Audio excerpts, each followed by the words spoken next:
What's up, y'all? I said, what's up, y'all? Look at me when I'm talking to you, bro.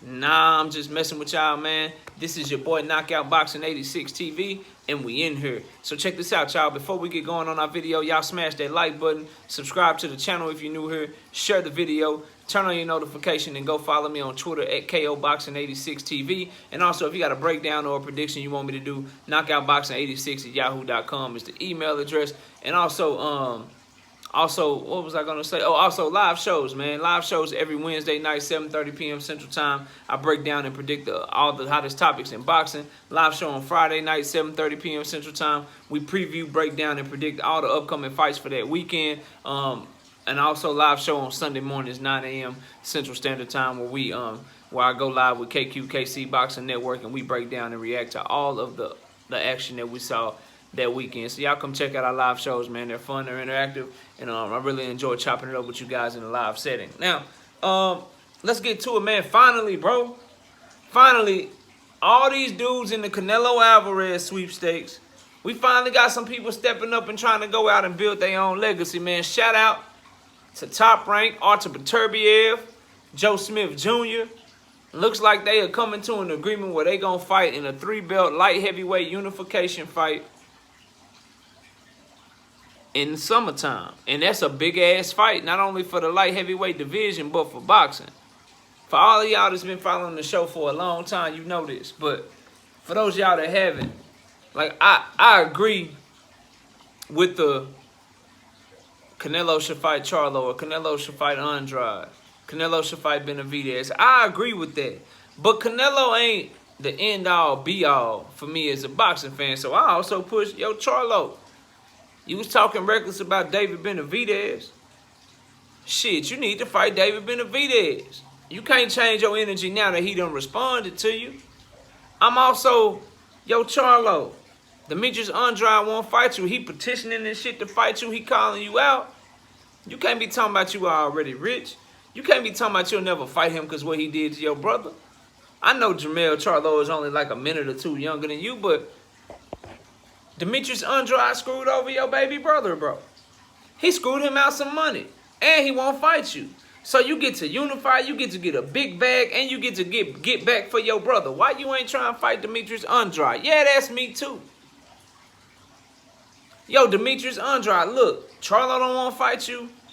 Canelo, he ain't showing no interest in fighting you. He calling you a horrible fighter. Why you still staying at 160? You ain't got nothing to do with Triple G. They ain't making that fight for you. You ain't getting the Murata fight. You ain't getting the Charlo fight. Everybody's criticizing every single opponent that you have. So why don't you move up and see what you can get at 168? Why you keep doing the same shit, fighting at the same weight class, waiting on somebody to pick you like Canelo or Charlo or something? Go make your own legacy. So that's the aspect that I always look at this shit from. I can look at it in one eye and say, yeah, Canelo should be fighting these dudes. And that's why I'm on his helmet. Like, yo, bro, give us a great fight. Don't go fight Laguna Beach Macadamia Nut. Don't nobody want to see that shit. But I can also say, yo, Artur Beterbiev, don't be waiting around for Canelo. Why don't you fight Bivol?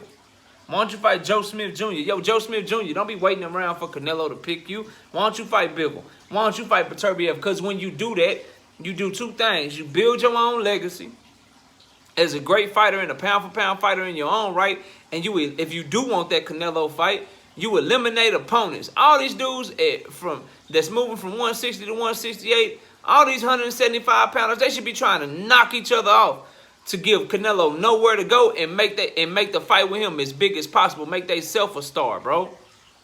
And that's why I love this Beterbiev fight versus Joe Smith Jr., because both of those guys have called out Canelo Alvarez. Both of those guys want that fight. But by them fighting each other, they saying, look, man, yeah, we want that fight, but I still want to be the best, and I'm coming for your helmet. And I'm going to be the king of this division. So that when Canelo do decide to fight at 175, he know he got to come see me. He can't go nowhere else. Whereas at 168, they always like, man, I want to just stand in line for Canelo, bro. I'm going to stand in line for Canelo, and what I'm going to do is I'm going to hold on to my belt. So if I'm Callum Smith, I'm going to hold on to my belt. I get a shot at Canelo. If I'm Billy Joe Saunders, I'm going to hold on to my belt, bro. I'm just going to keep this WBO belt. I'm going to fight some tomato cans and shit. I'm going to fight some trash-ass fighters. Oh, and then when he come calling my name, I'm going to be ready so I can get that payday. If you Caleb Plant, I'm going to go fight Truax. I'm going to fight Caleb Truax and Fagan Butts. So that way when Canelo comes, he's got to go to Undisputed. He has to come see me if I just hold on to my belt. When in reality, if they really wanted to be ready to have a shot at beating Canelo, they should have been fighting each other.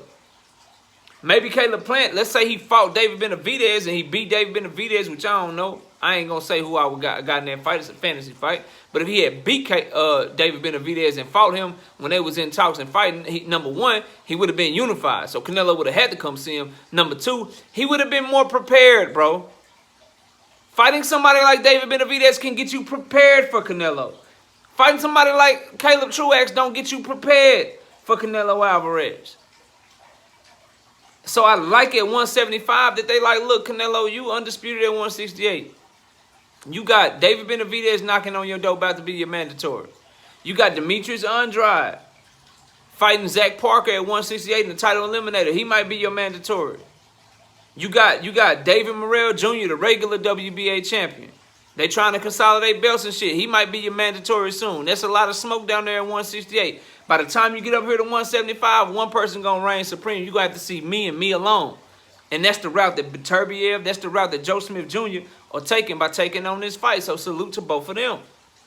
Because if you Joe Smith Jr., you go in there and you beat the shit out of Artur Beterbiev, he's no longer a viable opponent for Canelo Alvarez.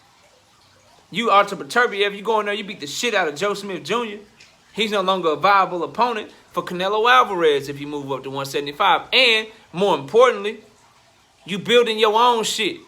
You ain't waiting on a Canelo fight. You unifying and doing shit in your own right. The winner of this fight becomes a 3-belt, 175-pound unified champion. What? With the IBF, the WBC, and the WBO. The only other belt out there is Dmitry Bivol's belt. So now you tell Canelo, yeah, all right, cool. You want to come for Undisputed, you got to come see me. You can see Bivol first, but you got to come see me next. Or if Canelo still ain't trying to do that, let's say he take another route, then the winner of this fight need to be knocking on Bivol door. Like, what's popping? And then whoever Undisputed, like, look, man, look, I'm over here Undisputed. What's up? What's popping? You going to stay at 168? You going to go to Cruiserweight? You going to skip over a whole division and go to Cruiserweight, or you going to come see me? That gives you pull, that gives you leverage, that gives you leeway when you move like that. That's why I'm so disappointed in Jamal Charlo. That's why I'm so disappointed in Demetrius Andrade. They each been at the weight of 160 pounds somewhere between like 4.5, 5 years. Off the top of my head, they came up to 160 around the same time. Why y'all ain't fought each other? Y'all been considered to be two of the best at 160 for a minute now. Y'all ain't never crossed paths. Y'all ain't never got no smoke. Bro, if 160 behave like 154, if 147 behave like 154, if 175 behave like 154, if 168 behave like 154, boxing be so lit, bro, you wouldn't even know what to do. You wouldn't even know what to do. What if we would have got Caleb Plant versus David Benavidez, David Benavidez versus Callum Smith, Billy Joe Saunders versus David Benavidez, or Billy Joe Saunders versus Callum Smith? Come on, dog. By the time Canelo got there, he would have had to see the real king, and we would have found out what's up. What if we get Demetrius Andrade versus Jamal Charlo? Then what? Maybe Triple G got to come see you now because you the only other viable fight. And Canelo ain't fighting him, and he need a big money fight for he retired. Now he just basically selling his belts to the winner of y'all fight. That you got to make yourself an attractive, viable option that people can't say no to where we know if they say no, they just don't want that smoke. But right now, you give Canelo Alvarez, you give Triple G, y'all give these dudes, y'all give them too much leverage and too much leeway and too many options. They got so many options to fight who they want because y'all won't fight each other. Yeah, that's real talk. Yeah, they got too many options to fight who they want because y'all won't fight each other. Eliminate options off the board, bro. Eliminate options off the board by beating the shit out your competition. That's what I want to see. So, again, salute to Beterbiev and salute to Joe Smith Jr. What the hell y'all need to wait around? Why we got to wait for Canelo to get to 175 before we see big fights? That shit don't make sense to me, dog. We should not have to wait for Canelo Alvarez to get to 175 to see big fights at 175. So shout out to Joe Smith Jr. Shout out to Artur Beterbiev. While Canelo doing his thing in May, they were saying it sound like this fight gonna be in May. While he doing his thing in May, defending against and making whatever fight he gonna make, y'all go in there and y'all do y'all thing in May. And let him know what's up. Let him know he gonna have to come see you eventually. That's my thoughts on it, man. That's my thoughts on it. Salute to them. Exciting fight. Fan friend, bro. If you ain't never seen Joe Smith Jr. fight, I'm assuming if you watching this video, you have. Or you ain't never seen Artur Beterbiev fight, neither one of them dudes gonna want to take a step backwards. Neither one of them gonna want to take a step backwards. I ain't saying who gonna win the fight. I ain't saying who gonna lose the fight. But I will tell you this. The fight, man, they not going 12 rounds. Okay? The fight ain't going 12 rounds. Whoever wins. Somebody getting their ass knocked out when they fight. But y'all let me know what y'all think. Comment down below, smash the like, subscribe to the channel, share the video, turn on your notifications, go follow me on Twitter as well, @KOBoxing86TV. And if you got a breakdown or a prediction you want me to do, knockoutboxing86@yahoo.com is the email address. Also, live show every Wednesday night, 7:30 p.m. Central Time. Live show every Friday night, 7:30 p.m. Central Time. And live shows on Sunday mornings, 9 a.m. Central Standard Time. So y'all be sure to come through and hang out with me for some fun boxing talk, man. I appreciate y'all watching this video. Enjoy the rest of your day. And with that, we out of here. Peace, y'all.